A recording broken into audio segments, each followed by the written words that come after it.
जय हिंद। जाट रेजिमेंट का पूर्व सिपाही पवन डुकी आपका हार्दिक स्वागत करता है। पहले के वीडियो में दी हुई प्रतिक्रिया प्यार के लिए बहुत बहुत धन्यवाद। अगर आपने चैनल को अभी तक सब्सक्राइब नहीं किया है तो कृपया भी कर लें।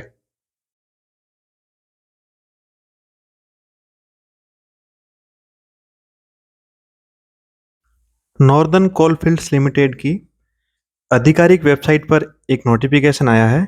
नोटिफिकेशन आपको यहाँ मिलेगा। ये इस एनसीएल की वेबसाइट पर जाकर मेन्यू में कैरियर, फिर उसके बाद रिक्रूटमेंट में फिर यहाँ पर 10 नवंबर 2023 को ये जारी किया गया है। इसमें लिखा है engagement of superannuated paramedical staff in NCL on fixed term contract basis. Hindi में लिखा है एनसीएल में निश्चित अवधि के अनुबंध के आधार पर सेवानिवृत्त पैरामेडिकल स्टाफ की नियुक्ति। अगर आप इसको खोलेंगे तो फिर ये नोटिफिकेशन सामने आता है। इसके नंबर हैं 839, दिनांक 10 नवंबर 2023। ध्यान रहे ये नोटिफिकेशन केवल सेवानिवृत्त कर्मचारियों के लिए है, वो भी केवल एनसीएल के। ऊपर लिखा है applications are invited from the eligible superannuated staff nurse, pharmacist and lab technician of NCL. ये गाइडलाइन और ये जो एक गाइडलाइन का एक नंबर दे रखे हैं, ये 12 अक्टूबर 2020 की है। उसके तहत ये किया जा रहा है। इसमें आपको मैं खास बातें बता देता हूँ। हालांकि ये नोटिफिकेशन केवल अंग्रेजी में है तो इसलिए मैं इसको हिंदी में पढ़ के आपको सुना दूं, और वो भी केवल इसका जो जिस्ट है, जो इसका सारांश है। पहले टेबल दी है जिसमें किस किस पोस्ट की वैकेंसी है। स्टाफ नर्स अनरिजर्व पोस्ट है, इसमें 6, एससी के लिए 1 है, एसटी के लिए 2 है और ओबीसी नॉन क्रीमिलियर के लिए 1 है। तो ये कुल मिला के 10 पोस्ट हो गई। फार्मासिस्ट के लिए अनरिजर्व 4 पोस्ट है, एससी के लिए 1 है, एसटी के लिए 1 और 1 पोस्ट ओबीसी नॉन क्रीमिलियर के लिए। इस तरह कुल पोस्ट 7 हो गई फार्मासिस्ट की। और लैब टेक्नीशियन की केवल 4 पोस्ट है जो अनरिजर्व है। इसमें क्लोजिंग जो डेट है आवेदन प्राप्त करने की, वो अंतिम तिथि है 30 नवंबर 2023। और आगे लिखा है टोटल नंबर है वो कंपनी कभी भी चेंज कर सकती है। और इसमें एलिजिबिलिटी क्राइटेरिया क्या क्या है।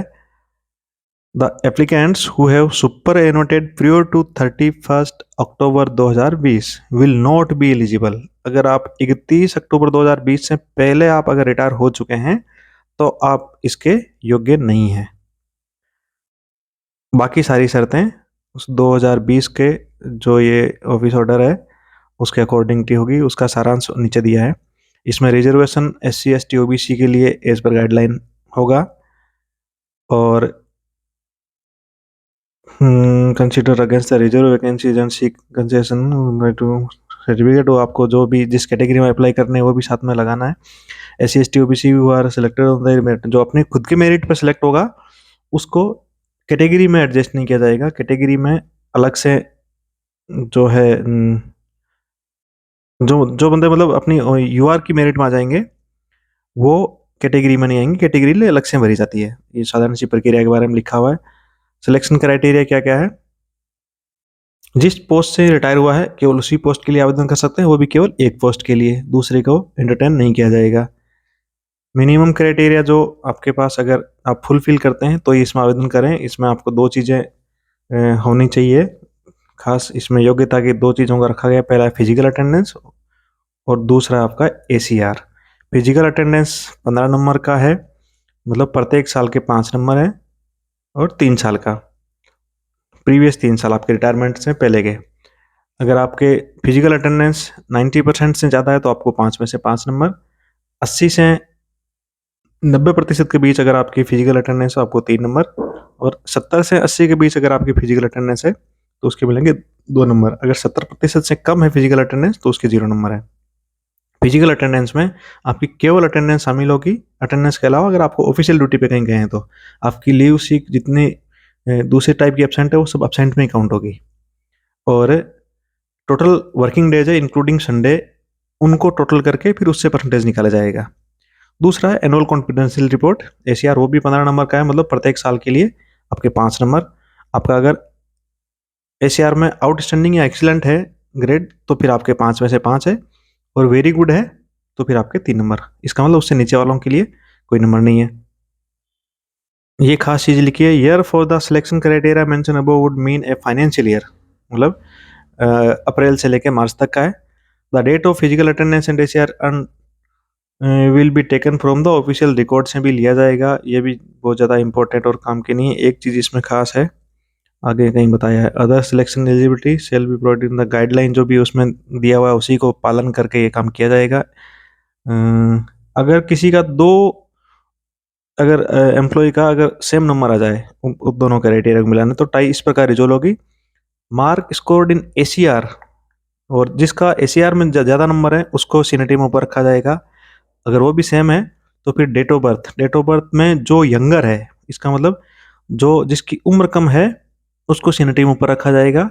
अगर वो भी सेम है तो फिर डेट ऑफ अपॉइंटमेंट, जो जूनियर है उसको सीनियरिटी में ऊपर रखा जाएगा। और paying the will be drive from the mark secured, कोई खास चीज़ नहीं है। एसीआर में एक लिखा है कि अगर आपका जिस साल आप रिटायर हो रहे हैं, अगर आप मार्च से, कहाँ पर लिखा है वो, आगे आएगा बताएंगे वो भी।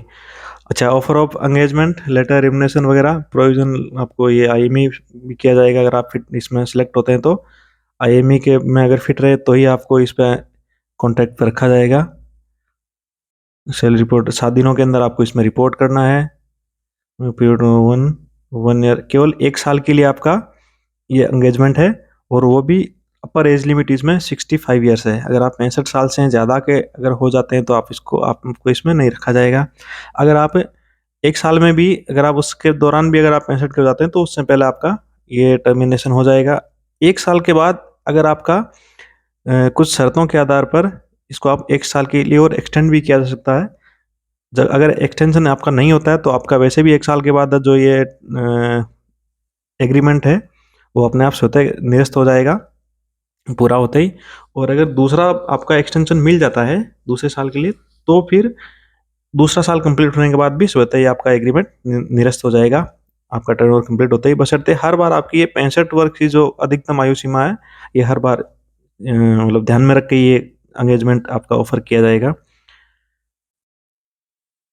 Terminate automatically during the course of found the, अगर कहीं पर भी आपको लगता है आपके नियुक्ति के दौरान या बाद में भी कि आप अगर इसके योग्य नहीं थे, तो आपको कभी भी इसमें निकाला जा सकता है। रिम्यूनरेशन, डिडक्शन, मेडिकल, ये अब आप सब इस ऑफिस मेमोरेंडम जो ऑफिस ऑर्डर है 268 12 अक्टूबर 20 का, उसके तहत दिया गया है, बताएंगे नीचे। और जनरल इंस्ट्रक्शन, आपको एप्लीकेशन में क्या क्या ध्यान रखना है, आपको पहले इंश्योर कर लेना है कि आप एकदम इसके लिए योग्य हैं, फिर आप इसमें और सारी इन्फॉर्मेशन आपको चेक कर लेनी है, rate of birth, caste category, contact detail, qualification, इस तरह का सारी चीज़ें। और एनसीएल का डिसीजन है वो सबके लिए फाइनल होगा। इसके बारे में कोई भी करस्पॉन्डेंस आपको ज़रूरी नहीं कि वो करें, लेकिन जो भी करस्पॉन्डेंस की जाएगी वो सारी सारी वेबसाइट के थ्रू ही की जाएगी। एप्लीकेशन केयरफुली अपनी कैश कैटेगरी है वो बिल्कुल ठीक देख के भरना है। आइदर थ्रू स्पीड पोस्ट से भेजना है, मतलब जो आपको सूचना दी जाएगी वो या तो स्पीड पोस्ट से, या रजिस्टर्ड ईमेल से, या मोबाइल से, और एनसीएल की वेबसाइट से ही की जाएगी। Take responsibility for the applicant not being able to submit there, NCL कोई जवाबदारी नहीं होगी अगर आप समय पर सबमिट नहीं कर पाते हैं तो। जो भी सिलेक्टेड कैंडिडेट होंगे वो एनसीएल की किसी भी एरिया ऑब्लिक यूनिट के हॉस्पिटल या डिस्पेंसरी में, किसी भी हॉस्पिटल में आपको पोस्टेड किया जा सकता है, और कहीं पर भी आपका एनसीएल के अंदर किसी भी हॉस्पिटल में आपका ट्रांसफर किया जा सकता है। आपको ज्वाइनिंग के लिए कोई टीडीए नहीं मिलेगा। और इस नोटिफिकेशन को रिजर्व है एनसीएल के पास अपना राइट्स रिजर्व है कि वो कभी भी उसमें कोई मॉडिफिकेशन कर सकता है। अगर इसमें कोई न्यायिक अड़चन आई तो उसके लिए जबलपुर हाई कोर्ट ही सूटेबल रहेगा। कोई भी डिस्प्यूट होगा तो केवल वहीं पर डील किया जाएगा। अप्लाई कैसे करना है, इसमें जितने इंटरेस्टेड कैंडिडेट है उनको बाई हैंड अपना एप्लीकेशन जहाँ से आप रिटायर हुए हैं वहाँ के स्टाफ ऑफिसर पर्सनल के ऑफिस में जाके देना है। और ये आवेदन आप कब से आपके लिए जा सकते हैं, वो है डेट है, इसकी शुरुआत की डेट है 15 नवंबर और क्लोजिंग डेट है 30 नवंबर। किसी भी आपको शंका समाधान के लिए आप ऑफिस टाइम में जो भी 10 बजे से लेकर 5 बजे तक का दिया है सोमवार से शुक्रवार, उसमें 1 बजे से लेकर 2 बजे तक ये लंच टाइम रहेगा। इस दौरान के अलावा आप ऑफिस टाइम में कभी भी मिल सकते हैं। सैटरडे को ये रहेगा 1 बजे से लेके, नहीं 10 बजे से लेकर 1 बजे तक, और संडे को ऑफिस रहेगा बंद। ये चीज़ें बताई गई है। इसमें आपका एप्लीकेशन फॉर्म है, सबसे ऊपर नाम लिखना है, पिताजी का नाम, इधर फोटो चिपकाना है, जन्म तिथि लिखनी है, कर्मी संख्या, जिस समय आप रिटायर हुए हैं उस समय आप किस पद पर थे, नियुक्त कब हुए हैं, और सेवानिवृत्ति की तिथि, किस एरिया या यूनिट से आप रिटायर हुए हैं वो कॉलम नंबर 8 में लिखना है। 9 में आपकी कास्ट कैटेगरी, 10 में किस पोस्ट के लिए आप अप्लाई कर रहे हैं, 11 में मोबाइल नंबर, 12 में आपकी ईमेल आईडी और 13 में करंट एड्रेस। ये अगला पेज है, उसका आपसे संबंधित नहीं है, कंसर्न एरिया है, यूनिट को भरना है। ये है वो 12 अक्टूबर 2020 का जो ऑफिस ऑर्डर है। इसमें खास चीज़ें हैं, एक तो है कि किस किस पोस्ट के लिए कॉन्ट्रैक्ट पे लिया जा सकते हैं, उसमें पैरामेडिकल स्टाफ लिखा है, एलिजिबिलिटी और रेमुनरेशन सब इसी में तय किए गए हैं। इसमें एक खास काम की बात है कि आपको इस इनमें से कोई भी भत्ता वगैरह कुछ भी नहीं मिलेगा। आपको मिलेगा क्या क्या, जो आपकी अंतिम जो आपने सैलरी ली है उसका 50%, क्या क्या उसमें बेसिक, वीडियो और एसडीए का 50% जो है वो आपको पर मंथ मिलेगा। अगर आप बाई चांस आपका 50% जो है वो लास्ट के अंतिम रुपए जैसे 65 आ गए तो 65 के बजाय आपको उसका 70 मिलेगा। वो 67 आ गए तो भी 70 है, 61 है तो भी 70 है, अगले 10 तक काउंट करके। और इसके अलावा आपको कोई इस तरह का attendance bonus, HRA, PLR bonus, over time allowances कुछ भी इसके अलावा नहीं मिलेगा। डिडक्शन क्या क्या होंगे, 3% आपका कंसोलिडेटेड रिम्यूनरेशन से डिडक्शन होगा एज ए क्या बोलेंगे सिक्योरिटी डिपॉजिट, जो सबसे अंत में वापस भी भुगतान कर दिया जाएगा। ये 2% जो है, अगर आपको कंपनी का क्वार्टर दिया गया है, आप पहले से ही कंपनी क्वार्टर में रह रहे हैं तो उसके काटे जाएंगे, और इलेक्ट्रिसिटी बिल और अदर जितने चार्जेज है वो भी आपकी सैलरी से रिकवर किए जाएंगे इस रेम्यूनरेशन से, नॉट सैलरी। बाकी सारी चीज़ें अति महत्वपूर्ण नहीं है इस समय, तो ये मोटा मोटा है। इसमें खास चीज़ें हैं, एक तो आवेदन की प्रारंभ तिथि, आवेदन की अंतिम तिथि। आवेदन की प्रारंभ तिथि है 15 नवंबर और अंतिम तिथि है 30 नवंबर। जमा कहाँ करवाना है, जहाँ से आप रिटायर हुए हैं वहाँ के एसओपी के ऑफिस में। और किस किस पोस्ट के लिए है, पैरामेडिकल स्टाफ में, स्टाफ नर्स, फार्मासिस्ट और लैब टेक्नीशियन। और केवल उन्हीं के लिए है जो एनसीएल से रिटायर हुए हैं, वो भी 30 अक्टूबर है शायद, एक मिनट कहाँ गई वो डेट, हाँ 30 अक्टूबर 2020 के बाद जो रिटायर हुए हैं केवल उनके लिए है। तो उम्मीद है आपको इस वीडियो से ये फॉर्म भरने में आसानी होगी। कैसा लगा ये लाइक और कमेंट करके ज़रूर बताएं, और अगर आपने चैनल को अभी तक सब्सक्राइब नहीं किया है तो कृपया कर लें। धन्यवाद। जय हिंद।